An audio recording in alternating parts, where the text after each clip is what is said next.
Right, Bryon Powell of iRunFar here in a field in Chamonix, looking up at Flagere with Mike Wolfe, Jez Bragg, and Hal Koerner of the North Face. How you guys doing today? Doing well. Yeah, it's all good. Good. You guys had a little race here versus some kids a minute ago. How was that? We've been racing all the little kids. Yeah, they've set up like a mini CCC and a mini UTMB, so we've been running around the field. Yeah, it's way above my race pace. So. All out 800. We're doing 800 repeats today. That's good. I'm sure Killian's out doing Mont-Blanc repeats today. Probably. So yeah, but it's great you guys are out here encouraging the kids. It's pretty cool. Yeah, it's fun. Yeah.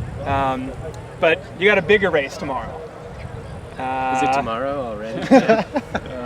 Yeah, we could get that down to the minutes, couldn't we? But it's nearly 24 hours. Yeah. So how are you feeling about this one?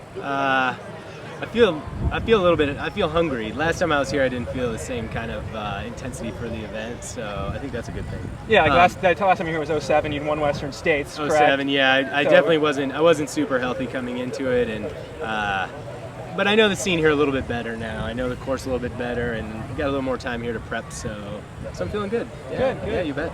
And you, Jez? I'm just looking forward to running the full course. You know, like.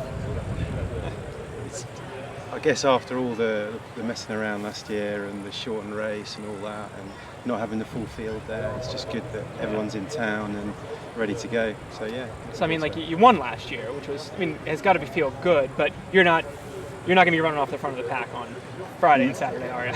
No, it's not my style. Yeah, I'm not hiding anything in saying that. Yeah. So I'll just run my own race like I always do, take it fairly steady, and just see what's there for the last third or so. That's where it all seems to happen. From what I understand, you've had a lot of time to train this summer, correct? Have you come over to the Alps and trained? Where else have you trained this summer? Yeah, I've spent a couple of weeks here. I've done one loop on the UTMB course. I've done the Chamonix to Zermatt, which is called the Walker's Hawk route, which is a nice route as well. And then just a load of stuff in the UK, like Scotland and Snowdonia. Mm-hmm. He's got a good tan going right now. Yeah. There's a British tan? Running, British tan. I think you just forgot to shave today.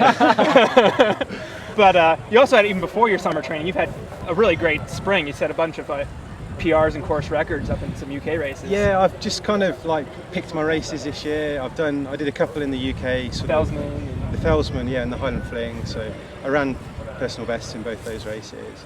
States was okay. It was fast, not quite the pace I was hoping for. But did you run faster than you? It was an hour quicker. Yeah, so was everyone else. The course was only a half hour, 35 minutes quicker. So you did in fact have a better day. I'm running like generally quicker this year than I was last year, which I'm happy with. So yeah, just see what happens. And Mike, you're always flying under the radar. You come out here, you finished second last year, and you still managed to keep a pretty low profile. How's your year gone?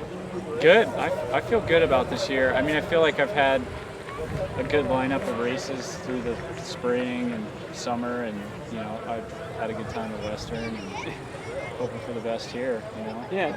Tell us a little bit about that Western. I mean, you ran second. You were chasing Killian all day. Yeah. Were you ahead of him at any point? Or did you get a gap on him?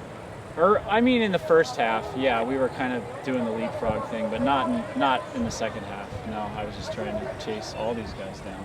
Yeah. At one point or another. But you had a chance to spend some time with Killian on the trail. You were telling me earlier about, where your strengths and weaknesses line up. How did that work out? Yeah, well, we'll see over here. But at least at Western, I was catching him on the downhills, and the uphills is where he was leaving me. So, who knows, what that means over here. But that was the case at Western. So. And how's your you've run a bunch of races, but not. Well, Ashland looks almost like this. I'm feeling confident in that sense.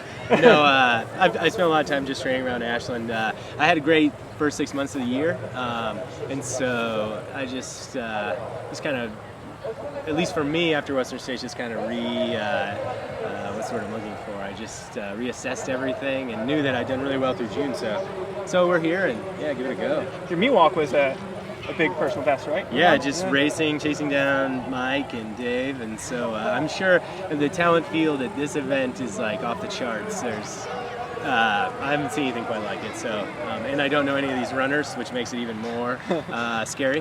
But there'll be a bunch of flip-flopping all day, I'm sure. Well, then I'll start with you on the American side of things, or the people you're familiar with. Who do you who do you think's gonna? I mean, who isn't gonna be up there? Who's gonna be up there? Like, to really, the guy over here on the right. Even though he's from Montana, I guess that's America, and it's always a count against you. But no, I think Mike will do really well. He knows the course, you know. And other guys, you know, you have Scott's been training really hard out here, and Nick Clark is running really well.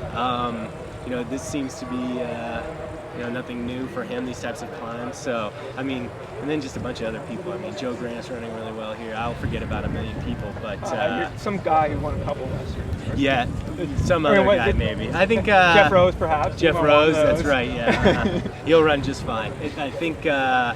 It's too many people to even take note of. It's scary. And you guys, you've both been over here last year. You know the field a little bit better from the European side and the Asian side. What do you think are really the top few? I mean, there's a field of 30 guys who could be top 5. Is there anybody who stands out? So tough. You could spend hours and hours kind of like, researching and trying to work out who are the best guys, and then there'll be 10 others who are like just as strong. So, Heras looks strong, obviously Killian's strong. Sebastian, he's done it here, he's a proven runner. There's loads of guys. Yeah. So, Jez, you're going to run your own race. How about you guys? Like, do you guys think it's one of those races what's your strategy going? It's such a huge race with so many talented guys. Hang with them? I think it'll be interesting to see how early on, how quick these guys scale these mountains and go over these passes, and then I think that'll help me decide how quickly how hard I want to run with them. But a lot of people have said, from Champagne in, this race can really start. You can really start to reel in a lot of people. So there's something to be said for running your own race and let it unfold.